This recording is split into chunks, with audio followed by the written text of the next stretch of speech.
Sounds Oh. po ba? Wala. Plain A Wala. lang. Yan meron?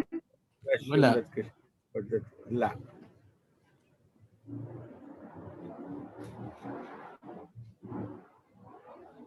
Wait lang po. Naririnig nyo kanina may boses? Wala eh. Wala, bakit kaya? Wait lang po ah. Ba't walang boses? Wait. Yan po meron. Kaya may konti. Meron na po? Konti lang.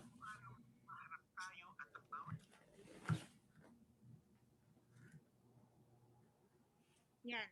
May boses po? Ay sweet, Mm. mabait, pero sa totoo lang, mga sundalo sila.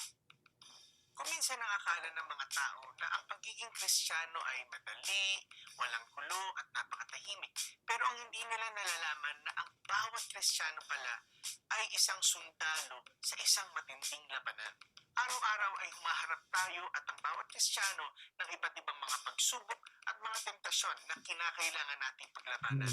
Laging uso ang mga pelikulang may laban, gera, bida, diba? Na lumalaban ng mga sundalo gamit ang kanilang mga baril at espada. At matapang sila sa kabila ng kapahamakan. Kahit na sila'y napapagod na, nakikipaglaban pa rin sila. Tayo rin ay nasa isang laban. Hindi man ito pisikal, pero ito ay isang spiritual na laban o gera. Saan ba nangyayari ang laban na ito? Sa ating kaluluwa, sa ating isip, emosyon at mga pagnanais. Kahit na minsan nakakalimutan natin. Totoo nga ito. Sabi sa Biblia, ipaglaban mo ng mabuti ang pananampalataya. Panghawakan mo ang buhay na walang hanggan. Bawat Kristiyano ay nasa isang gera o isang laban sa liwanag at kadiliman, laban sa presensya at kabutihan ng Diyos at sa mga puwersa ng kasamaan. Kung kaya kinakailangan natin malaman kung ano ang nakataya sa gitna ng laban na ito. Ang pinaglalabanan natin ay ang lahat-lahat ng plano ng Diyos sa buhay natin. Pag ito ang nakuha natin, ang magkakaroon at magdadala ng dakilang pagbabago at dakilang impluensya sa ating mundo. Anong mga kalaban natin? Anong mga bagay na sinusubukang sirain ang buhay natin? Sabi sa Biblia, ang ating pakikipaglaban ay hindi laban sa laman at dugo, kundi laban sa mga pinuno, laban sa mga kapangyarihang hindi nakikita na naghahari sa sanlibutan sa kadilimang ito. Nakakalungkot po, pero gagamit ang kaaway ng maraming paraan para guluhin at tuksohin tayo. Gusto niya tayong sirain at sumpain sa kasalanan at pagsusuway sa Diyos. Pero ang gusto ng Diyos ay na tayo maging matagumpay. Hindi lang para sa sarili natin, kundi para maging pagpapala din tayo sa iba. Minsan hindi natin alam kung gaano kahalaga ang mga maliliit na laban sa ating personal na buhay. Kung kaya tayo ay umibigay at pumapayag sa mga temptasyon na ating pinagdadaanan. Walang maliit na struggle or laban sa mata ng Diyos. Kung kaya ang mga maliliit na mga laban natin na ating napagtatagumpayan sa ating sariling buhay, sa ating mga isip, bagamat walang nakakakita na to, ito ay napakahalaga patungkol sa mga pangkalahatang plano ng Diyos sa buhay natin at sa mundong ating ginagalawan. Hindi tayo lumalaban para sa ating sarili lamang, kundi ginagawa din natin ito para sa ating mga mahal sa buhay. Sabi sa Biblia, kaya nga, pasakop kayo sa Diyos. Labanan ninyo ang diablo at lalayuan niya kayo. Ito po ang magandang balita. Kung kasama ka sa pamilya ng Diyos at nasa iyo ang presensya ng Diyos na makapangyarihan sa lahat, ikaw ay siguradong magtatagumpay. Ang susi sa ating katagumpayan ay si Kristo Jesus. Siya ang magbibigay ng katagumpayan sa atin. Sabi sa Biblia, ang Espiritong nasa inyo ay mas makapangyarihan kaysa sa Espiritong nasa mundo. Gumawa ang Diyos ng paraan para tayo ay magtagumpay sa laban natin sa Espiritu. Kung tayo man ay nabubuhay dito sa mundo, pero ang ating pakikipaglaban at pakikibaka ay hindi ayon sa pamamaraan ng ating mundo. Kaya nga dapat malakas ang ating loob at tayo ay may kumpiyansang gamitin ang mga makapangyarihang sandata na ibinigay ni Kristo Jesus sa atin. Ang unang-unang sandata na binigay sa atin ay ang katotohanan ng salita ng Diyos. Ang pangalawang sandata na meron tayo ay ang pangalan ng ating Panginoong Jesus. Pwede nating gamitin ang salita ng Panginoong Yesus laban sa mga masasamang mga isip, mga bagay na pumapasok sa ating isip. At pwede nating sabihin, sa pangalan ni Yesus, ikaw ay lumayas at umalis sa aking isipan. Sinabi ng salita ng Diyos na sa bandang huli ay huhusgahan ng ating Panginoong Yesus na hari ng lahat, ang lahat ng kanyang mga kalaban, ang mga dyablo, ang mga demonyo, at ito'y kanyang parurusahan, at ang lahat ng katagumpayan ay nasa sa kanya at ibibigay rin niya sa atin. Paano bang nagtatapos ang laban? Sabi sa Biblia, nagtagumpay ang mga ito laban sa dyablo sa pamamagitan ng dugo ng kordero at sa pamamagitan ng kanilang pagpapatotoo sa salita ng Diyos. At buong puso nilang inialay ang kanilang buhay hanggang sa kamatayan. Kaya ating tandaan ang mga sandatan na ibinigay sa atin ng Diyos, ang kanyang salita, ang pangalan ng kanyang anak na si Jesus, ang dugo na nabubo ng Panginoong Jesus, at ang ating mabuting patotoo. Tayo ay nakikibaka at nakikipaglaban sa Espiritu. Pero kung ikaw ay nakikristo Jesus, ikaw ay siguradong panalo. Na ikaw, kamusta ang laban?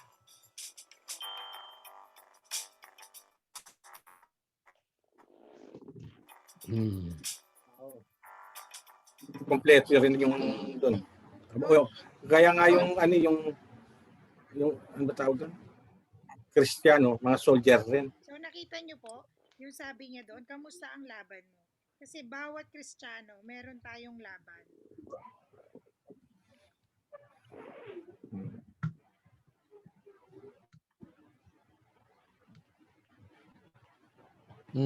Yan. Hello? Yeah, pwede na. Diba nakita niyo Oo. po yung At mga, ipapaliwanag ko lang po yung video mga kanina. soldados Yung tayo. kamusta ang laban mo? Bilang isang Kristiyano, may mga laban tayo sa buhay. Okay, ang laban natin sa buhay ay hindi yung physical war. Bagkus yung laban natin is spiritual. So nakikipagbaka tayo araw-araw sa spiritual. So ano ba 'yon? 'Di ba? Actually ang kalaban natin is yung plano ng Panginoon sa atin na pilit nating iniiwasan. May plano siya sa atin eh. Pero iniiwasan natin yon. So nakikibaka tayo sa spiritual. So kung susundin lamang natin ang plano ng Diyos sa atin, 'di ba? Mapapabuti tayo. We will be victorious. Sabi niya ganon. So ano ba yung mga demons inside of us? Yun yung mga kalaban natin na kailangan natin paglabanan. Actually, ang kalaban natin, ang sarili natin.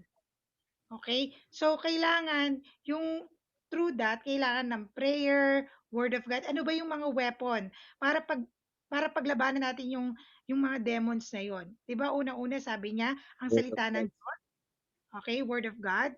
Tapos si Jesus Christ, 'di ba? And everything na may masasamang sasabihin sa'yo, may kapwa ka na magsasabi sa'yo na kinurse ka niya, agad mo sasabihin sa kanya na I rebuke you in the name of Jesus Christ. Kasi there's a power in the name of Jesus Christ. Whenever you say that, ang tao tatahimik.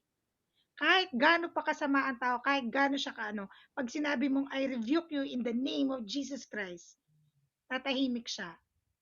Kasi hindi niya kaya ang pangalan ng Jesus Christ.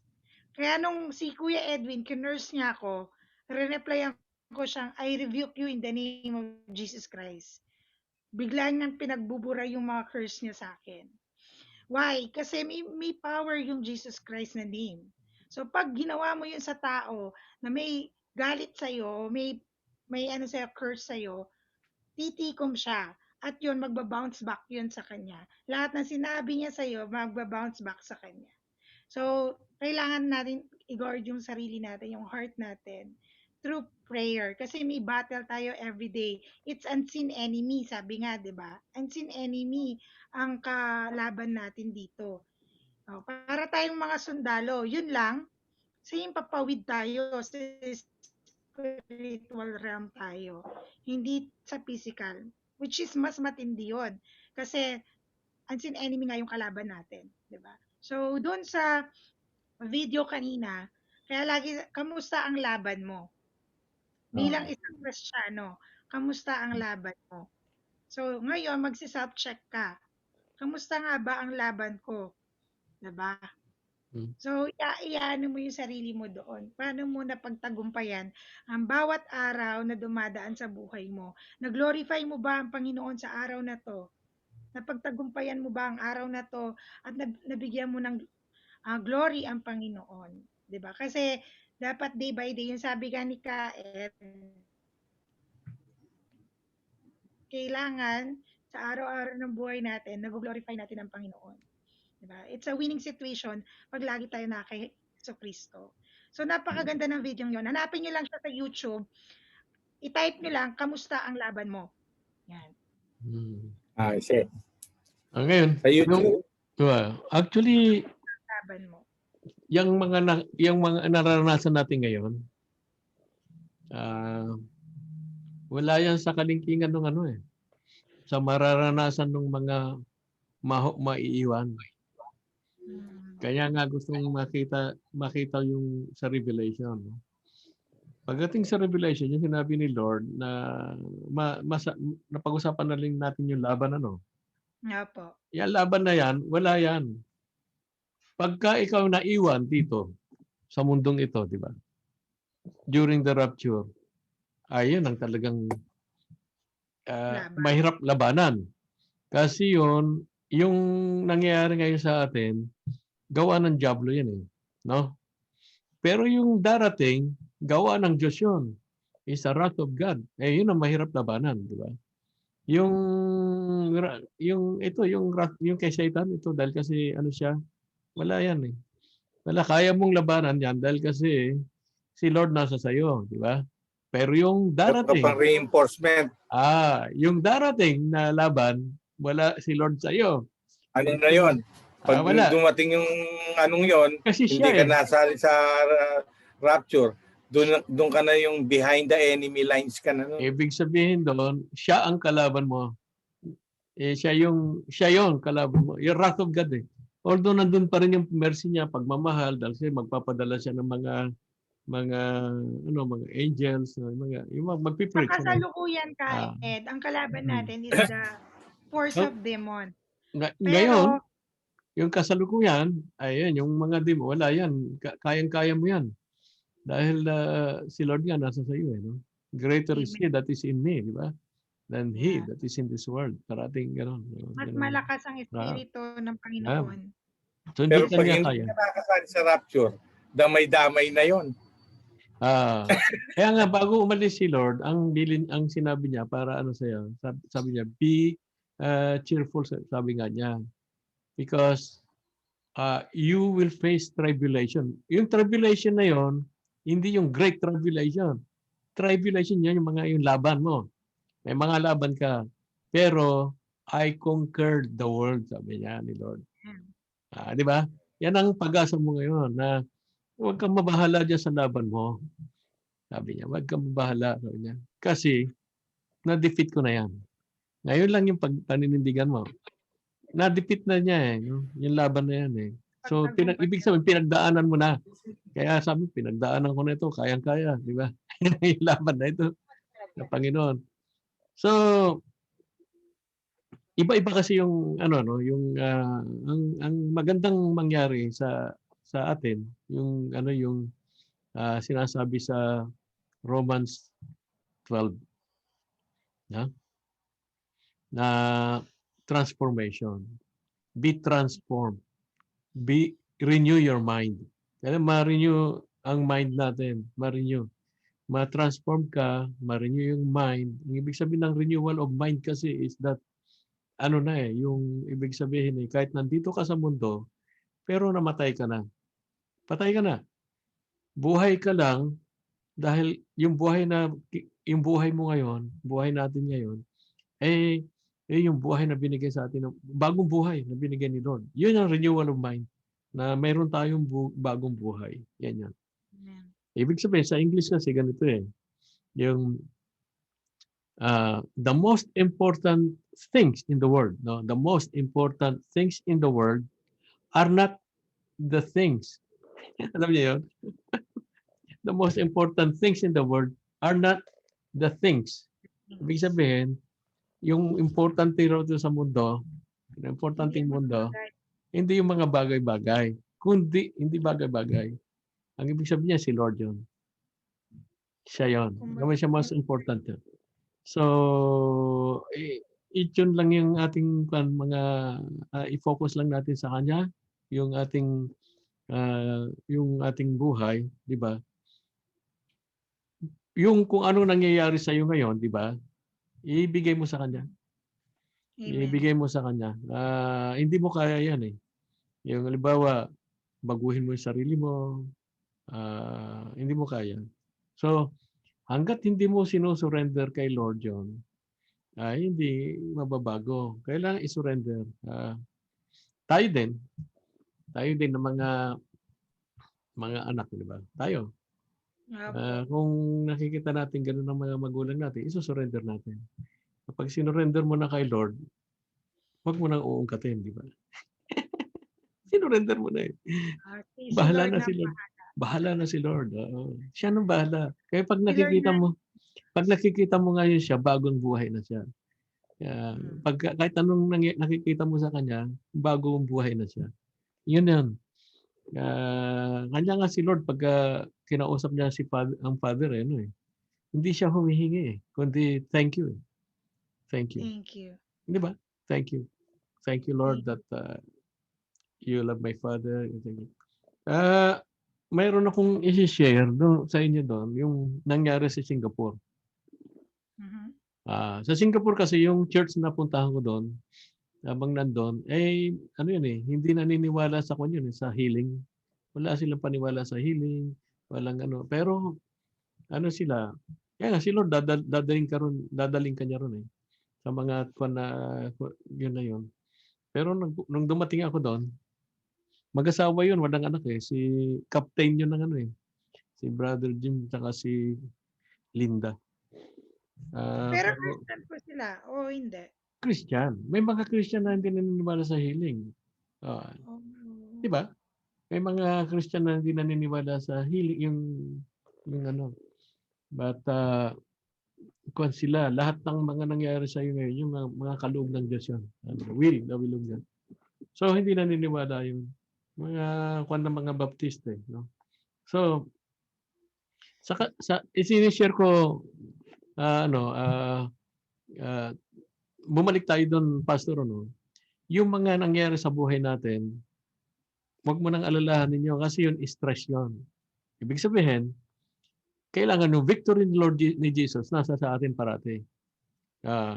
Kung maging victory si Lord sa iyo, kasi hindi mo kaya yung baguhin ang sarili mo, hindi. Kundi isusurrender mo sa Kanya, Lord, sinabi mo, without you, I cannot do anything. Yan lang yun. So Lord, ikaw nang bahala. Pag sinabi mo, ikaw bahala kay Lord, bitawan mo yung manubela. Siya nang bahala. Pinigay mo na sa Kanya, tapos ngayon na yung nag-ano ka pa, di ba? Wala nang comment doon. No comment, no more.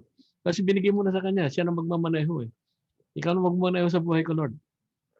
Binigay mo na. Ganun. Nakamit ka Ikaw na bahala, Lord. Bahala. Whatever Bahala ka na, happens. Lord. Yan. Bahala ka na, Lord. Hindi ko kaya ito. Hindi ko kaya yung laban, Lord. Yan. Yung sinasabi nila kanina, yung laban, akala mo kung makikipaglaban ka, hindi mo kaya, di ba? Bigay mo yung laban kay Lord. Tinapos niya, Kaya Lord. prayer po talaga everyday. Laban mo ito, hindi akin, di ba? Parang naalala ko yung yung nabasa kong yung 2 sets of footprints. Na naglalakad sila sa dalampasigan. Biglang isa na lang. Tapos sabi niya, mahirap ang labang ko. Kung kailan mahirap ang labang ko, ang hardest fight ko. Iniwan mo ako, kaya? Iniwan mo ko. Sabi niya, my dear child, sabi niya, it is I that carries you. Kaya isang set of footprints na lang. Hindi mo na kaya, kaya binuhat na lang kita. Sinurrender na niya kasi kay God lahat. Tama, di ba? Kaya yan. Hindi na kaya. Kanya surrender mo. Kita mo, ganun, magbabago na. Hindi mo na kaya. Ako na nagbuhat sa iyo, kaya isa na lang. Ang isi-share ko sa inyo, ito yan. Yung, na-destino ako sa Singapore, nung nasa Motorola ako. Tapos dinala ako ni Lord, kasi nasa hotel ako, Tapos mayroong isang church doon na sabi, sa church ka na lang. O sige, sa church ako, no? Yung church na napuntahan ko, hindi siya naniniwala sa healing. Yung mga sa Lehans, hindi sila. So, pero mayroon dong isang babae, ang pangalan niya si Mole. Mole. Di ba? May kanta si Mole. Ano ito, batang babae, na ang mother nito mayroong naka-confine sa ospital na matagal na naka-confine Cancer, no? Cancer ang sakit ng mother niya. Dito sa na walang nakakalapit sa kanya kundi yun lang si Molly. Kahit na yung mga doktor pupunta sa kanya, mga nurse, sinisigawan niya yun. Kasi sa sakit yung di ba? Cancer. So, hindi niya ma-share sa sa church kasi hindi sila naniniwala sa healing Ngayon nung nag-share ako sa kanila, nilapitan ako niyan ni Sister Molly, no. Brother, naniniwala ka sa healing, sabi niya, no? Sabi ko, oo naman, oo. Kasi ang mother ko, sinabi niya yung ng mother niya. Alam mo yon, ganito yung ministry, sabihin ko sa inyo, when you minister, you have to minister by needs. Hindi yung gusto mo, no, na ang gagawin mo, hindi. Yung pinangungunahan mo Holy Spirit. Pero kung ikaw nagmi-minister by needs, yung si Lord ang magsasabi sa iyo. Parang sinasabi ni Lord na yung mga sinasabi ko hindi galing sa akin, galing sa Ama. Di ba sinasabi niya? Ganon dapat tayo. Lahat na sabihin natin, tanong mo sa Kanya. Siya ang magsasabi sa atin kung anong gagawin natin. No? Walang formula yan. Kaya yung mga nagtuturo na gusto nila gayahin nyo sila, di ba? Hindi ganun yon. Kaya kung minsan sinasabi, mali ang ginagawa mo kanila kasi gusto nila gayahin mo siya. Pero hindi, si Lord ang nagsasabi sa iyo You are ministering by needs, yon. Kung anong kailangan. Kung anong kailangan. Parang si Paul. So itong si Molly nga, yun. Sabi ko sa kanya ganito, Molly. Alam mo, ang binigay sa akin ng Panginoon, yung time na yon, na-discern ko yung niya, na ang kwan niya is Lordship, yung surrender, pag-surrender sa Panginoon. Wala, no? At saka hindi naniniwala, no? Pero itong batang ito, naniniwala. Nung sabihin ko sa kanya, sabi ko, Molly,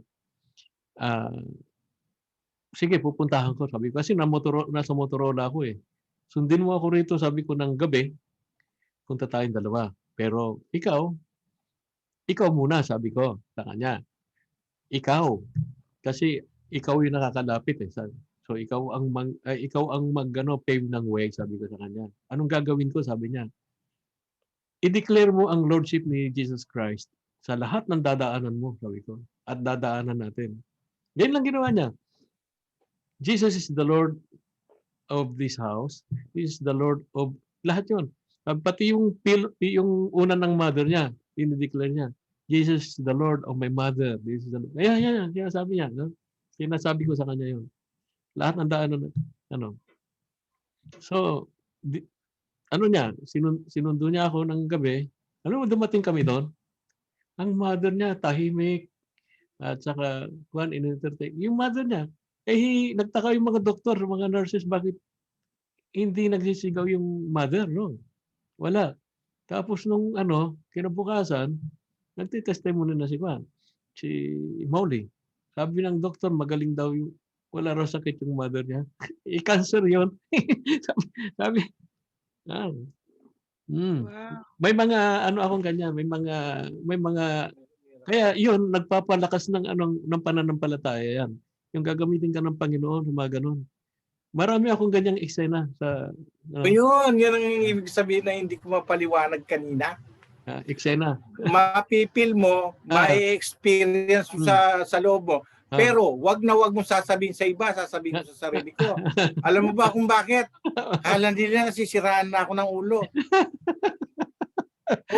Minsan nagtatawa ka sa sarili mo. Meron mga supernatural na mo sa presence mo, pero natatawa ka dahil parang masisira ulo mo pag sinabi mo sa iba. Sasabihin sa iyo, ganun basta, ang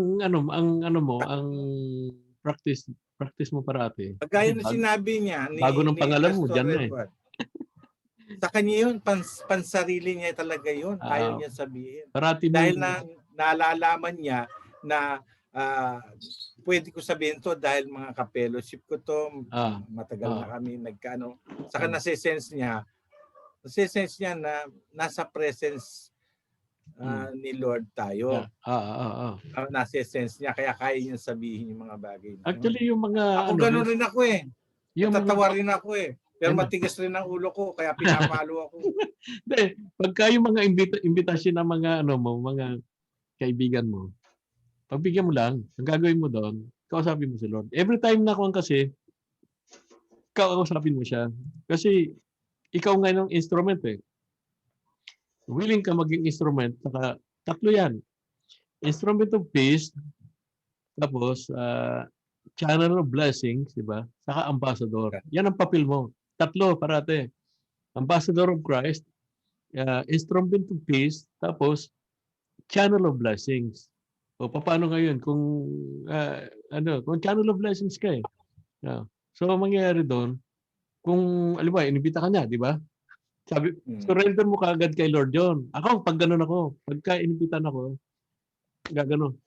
Lord, thank you for the opportunity. Kamo kaagad. Opportunity. Makaka-witness ako. Ako naman, kamo. Yan yun. Pagdating mo doon, di ba? Iba na yung sinasabi mo. Sinasabi mo tungkol kay Lord. Filipe. Iba na yung sinasabi mo kay Lord na. Kumbaga Alam mo, ini-invite ka ng force nung kabila, pero okay, bibigyan mo. Pero ang i-spread mo doon yung gospel. Alam mo ba? Alam mo ba na inimbita ako noon, yung ganyan. Dumadalo talaga ako. Ako pa nga ang nagbabayad lahat eh, no?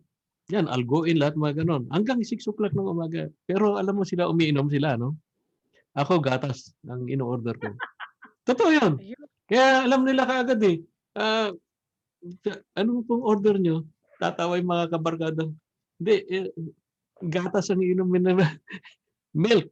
Pero alam mo, yung mga kaibigan ko, na-born again lahat eh. No? Kasi makikita nila sa action mo. Hindi sa salita, pero yung gawa mo, titignan nila. Na si Lord na nabubuhay sa iyo, gano'n. Na-bless ka, no? Bless. Eh, iinom sila. Ako nagbabayad lahat yun. Oo. Pero gatas sa'yo. No, ako lahat. Pero daddy ka ganun din. Pero ako gatas. Gatas ako, gatas. Walang bahala sa kwento, pero magagatas lang ako. Gatas, oo. Tapos, pag nag-uusap, siyempre nagbibigay ako ng testimony. Dito nga, nag-testimony ako sa tawag nito eh, doon sa, nakwento ko na ba sa inyo yun, yung kung nag-testify ako, within a minute, yung dito sa nung dumating ako rito sa Saudi Arabia, no? First time, wala akong alam na, hindi ako pwede marunong mag-repair, hindi. Pero dinala ako sa disyerto. Yung tawag nito, yung Ministry of Information, sa Rafah, dinala ako Rafah. Kwaizuma, no? Rafah, around mga 800 kilometers away from Dammam, no? Doon ako dinala. Hindi ako marunong, no? Kaya sabi ko kay Lord, ang alam nila, experto ako, sabi ko. Gagawin ko yung gawin mo yung sa'yo. Hindi ako natulog magdamag yun. Nireview ko yung bago lang ako. Pero, nung nagbebiyahe, nagtatawa na sila, 3 sasakyan yun. Kasi 3 gabi nila nire-repair, hindi lang ma-repair eh. Yung radyo eh. Alam mo, ano yan? FM radio, no? Ng mga mutawa. Oo. Sabi ko, Lord, i-examinin ko ito, yung mga module, alam mo, nakipag-deal ako sa kanya, kung saan sumabit yung kamay ko, daliri ko, yun ang sira ha, sabi ko sa kanya, kay Lord. Kasi hindi ko alam eh. Pagdating doon, nalimutan ko na yung deal ko kay Lord. Tapos, ini-receive na kami, sabing ganun, pagka hindi mo na-repair yan, hindi ka pakakawalan ng mga mutawa na yan. Dumating kami doon. Eh, sabi, ito ng expert. No? Expert daw ako. Lahat sila nakagano no, sa likod ko eh. No? Eh, bago lang ako eh. Doon eh. Pero Ah, expert ka. akala expert ako. Tapos eh, nanonood sila. Ginagano ko, no? Yung ano, magmula sa taas, yung ilaw, yung mga module eh. No? Biglang nasabit yung kamay ko. Hindi ko magalaw, gano'n. Hindi ko magalaw talaga. Naalala ko ngayon yung dilo kay Lord. Sabi ko, Lord, kung saan sumabit yung kamay ko, sabi ko, yun ang sira. No? Eh, tinignan ko yung spare part na ganyan, no? Sabi ko kay part number, sabi ko kay yung kay Garcia, taga Baguio yun eh. Lakay, sabi ko, meron ka bang spare na ganito? Sabi niya, anong part number? Ito, sabi ko. Oh, mayroon sa kotse. Sabi ko, kunin mo nga. Kinuha niya. Tinanggal ko yung module, sinaksak ko. Umandar. Umandar yung buong, ano, yung istasyon, ano. Walang isang minuto. Umandar. Niyakap ako ng ano, namutawa. Dinala niya ako dun sa may, sabi niya, 3 gabi nilang ginagawa yan, 3 araw, walang, di nare-repair. Dinala ako ngayon dun sa kanyang lamesa, chay-chay kami dalawa. Tapos, tinuruan niya ako ng Muslim, Islam, no? Kasi mutawa eh, no? Nag-witness siya sa akin tungkol sa Islam. Nakikinig ako. Doon ko nga natutunan yung mga Islam eh, nung first time. Nakikinig ako sa kanya. Bandang huli, wala na siya masabi. Siya nagtanong ngayon, sabi niya, Brother, what about you? What's your faith? Sabi niya. Sabi ko, Lord, ako naman. Ako naman. Di ba? Eh, nakinig ako sa kanya, no? Eh, tapos, matagal siya nagsabi. Tinanong niya ako. Ako naman, sabi ko. Sabi ko, my faith. Sabi ko, yes, brother, you. I believe, sabi ko, I was a sinner. Sabi ko, no? But because of the love of God, and He sent His begotten Son, Jesus Christ, His death on the cross, sabi ko, and His blood shedded for me, sabi ko, and His burial and resurrection has given me life, sabi ko. Now, sabi, I'm born again, sabi Christian. I'm alive. That's your faith, sabi niya. Yes. Sabi, hindi, napaano siya. Wala pang 1 minuto yun ah. No? Yung gospel na sabi ko sa kanya nang walang 1 minuto, na-repair yung station, walang 1 minuto. Di ba? Ngayon, kinabukasan, yan ang first caller ko. Sabi, Ed, may tawag ka. Sabi niya, oh. Si mga nakakilala sa akin sa disyerto, sabi niya, hindi, si Sheikh Ahmad daw. Sabi ko, naku, baka sira na naman. Sira na naman yung... Hindi. Pagkuha kong telepono, sabi niya, good morning, brother. Now, I'm happy, sabi niya. I'm happy, sabi niya. Oh. Sabi ko, why? Because, sabi niya, last evening, yesterday evening, sabi niya, when I went home, my daughter asked me, who are these Christian? May assignment sila. Who are these Christian, no? I told her, what you told me? Sabi niya, di nag-preach din siya. Senior din niya yung faith, yung gospel doon sa anak niya. Yung anak niya, sinulat naman, senior naman niya sa mga teacher niya, di ba? Sa mga, ganun. May experience kang ganyan. Talaga. Marami akong may experience, pati yung mga healing, pati yung mga, meron na yung yung... Sabi nila, it is by accident. Walang accident na ano talaga. Basta mo, tanda mo, nakalagay, my people, sabi ni Lord, Hosea 4:6, my people perished because of lack of knowledge. Ang aking mga anak, sabi niya, ay mga tao, sabi niya, nagkakawala, namamatay sila dahil sa kamangmangan. Bakit? Dahil sa inyo mga pare, sabi niya, na hindi nyo sila tinuturuan, di ba? Yung mga pare, ang tinuturo ni Lord doon. Sa Hosea 4:6 yun. So, dahil sa kamangmangan. No? Ano yun? Tayo pala mayroong buhay na walang hanggan. Tayo pala, nandito sa mundo, channel of blessings ni Lord. Tayo ambassador. Tayo yung yung instrumento niya para sa kapayapaan. Yan ang ano ni Lord eh. Tayo yun. Ngayon, dapat alam mo ito, na pag nandun ka, andun si Lord. Kung nandun si Lord, may liberty. Yan yun. Amen. Kung kahit saan ka pumunta, kasama mo si Lord. Di ba sinasabi niya, I am not alone. My Father is with me. Parati sinasabi ni Lord yun. I am not alone, sabi niya. My Father is with me. Kaya sasabihin ko sa iyo, I am not alone. My Father is with me. Sino yun? Si Jesus Christ.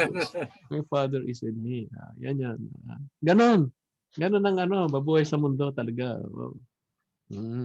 Di ba? So, ibig sabihin, nabubuhay na si Lord sa iyo, di ba? So, ganon Amen. yun. Ganon, basta, i-claim mo yun. Isa pa, pag ambassador ka ni Jesus Christ, ambassador eh. Ano ba nangyayari sa mga ambassador pagka nagkakagera? Bago gera, ang uunahin ng mga ng nation, kukunin ng ambassador, di ba? Di ba? Bago magkagera, i-save nila yung mga ambassador, kukunin nila eh. Ganon din, dahil ambassador ka ni Jesus Christ, bago magkagera, tatanggalin ka niya doon. Ganon yun. Ganun di ba, parating aksidente nakuha mo, hindi ka na-hurt, di ba? Kasi ganun yun. Hindi mo lang alam yun. Pag ambassador ka ni Lord, pagka may gulo, di ba? Ay, tatanggalin ka niya doon. Tatanggalin ka niya doon sa magiging senaryong yun. Yun, ganun. Kasi ambassador ka niya eh. Lahat ganun yun. Ambassador of Christ. Kailangan. Yan ang parating ni may experience mo. Yung mga ganon. Pero iba-iba kasi experience natin eh. No? Iba-iba. Ang action kaya nga sabi ni Paul, act where you are called. Kasi iba-iba. Act where you are called. You are called. Kung saan ka ba tinawag ni Lord, di ba? Doon sa inuman eh.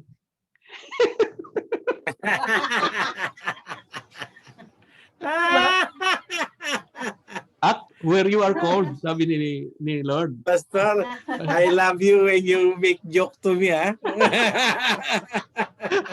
Alam mo weakness ko talaga. Pero perhaps during your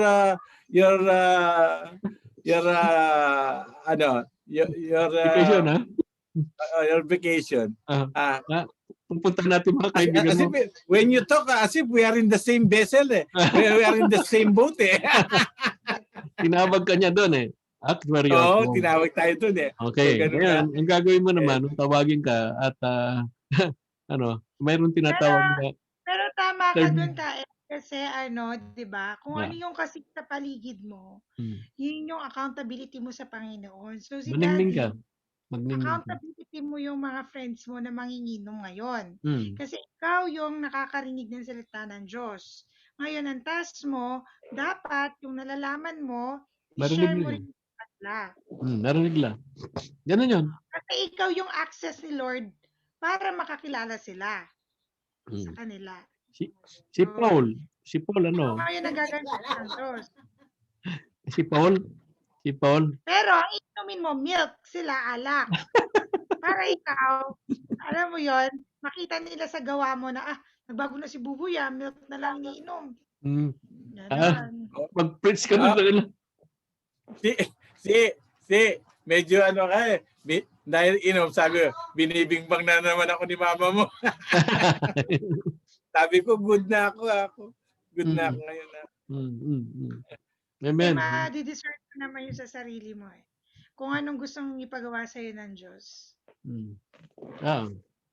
Yun. Basta, kausapin mo siya. Parati yun, mag-uusap kayong dalawa. Kaya aprobado niya, di ba? Kasi ama mo siya eh. Si Lord, ganun ginagawa niya. Hindi ako nag-iisa, sabi niya. Kasama kong ama. Parati yung sinasabing gano'n. At lahat ng sinasabi ko, galing sa kanya, sabi niya. Parati, di ba? At ang trabaho ko, siya ang nagsasabi. Anong gagawin ko? Ganun eh. Di ba?